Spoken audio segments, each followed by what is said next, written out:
Thank you for doing this interview. Let's talk about the beast, Tanner. What is the beast? Or do you mean, who is the beast? Okay, who is the beast?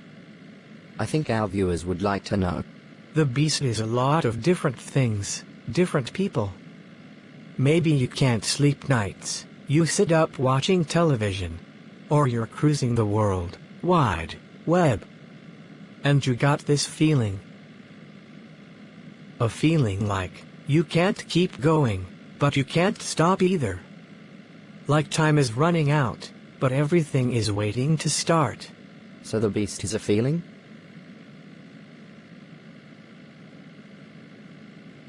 You're not ready. What about the viewers? Are they ready? No, Franklin. No, they are not. And that's okay, that's what my seminars are for. To get ready to meet the beast. So they go to the seminar to meet the beast, so that they can feed him. Franklin. Can I give you some advice?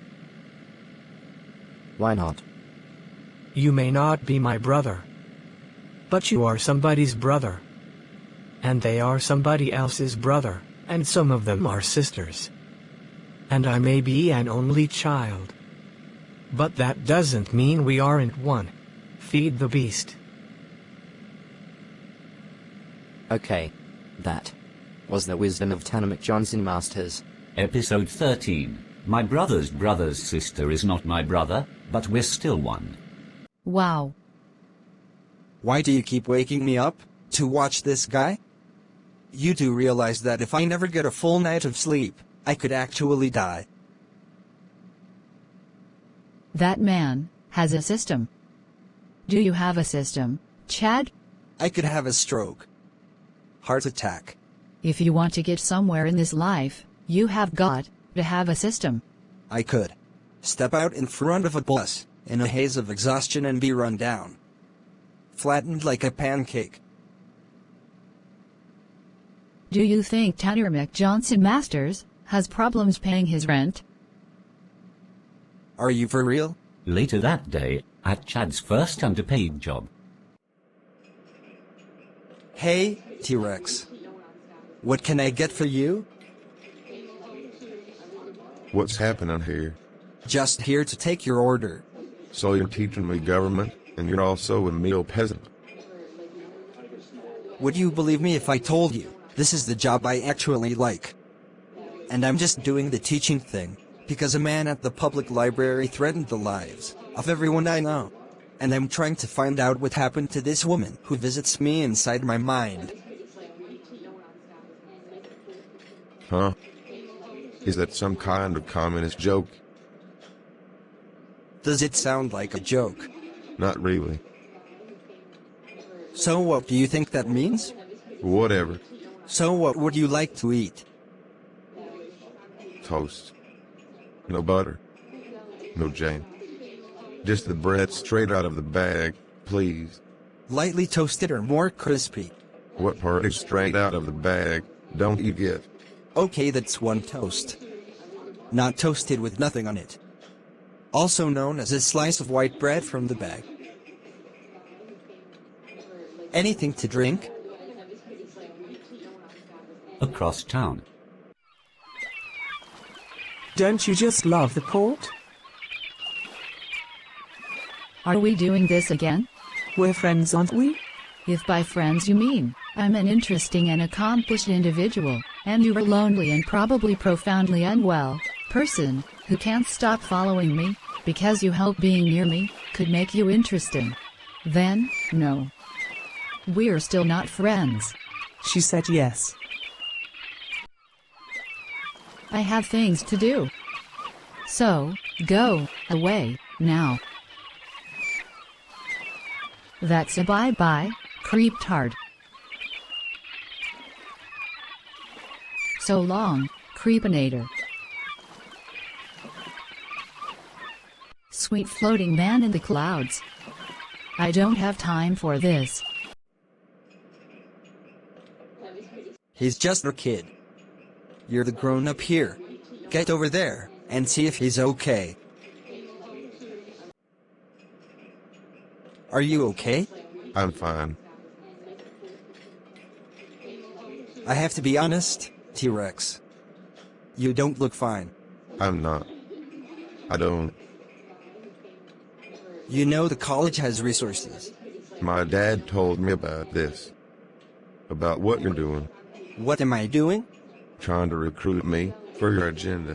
What agenda? I don't know. He never said. Okay, what about this? What about I walk you over to the counseling center? But we aren't on campus. Right. We can take the bus and walk from there. I don't take the bus. I can pay your fare. The bus is for communists and deviants. Are you a deviant? Mr. Chad? Okay, we could take a cab. I can drive. I'm a real man. Okay, great. I'm glad we're doing this. Back at the port. Where would you get that kind of money? Do I look poor to you? No, you don't. That's the problem. A poor person would knife their uncle to get me the cash. A poor person would run through a bee farm with honey lathered on their body to reach what they're after. You look like the kind of person who promises someone else a big payday to run through the beehive for them. And then when you finally show up at the hospital to visit the poor sucker, you drop the news. Somebody stole your checkbook. Most of the poor people I know are drunks.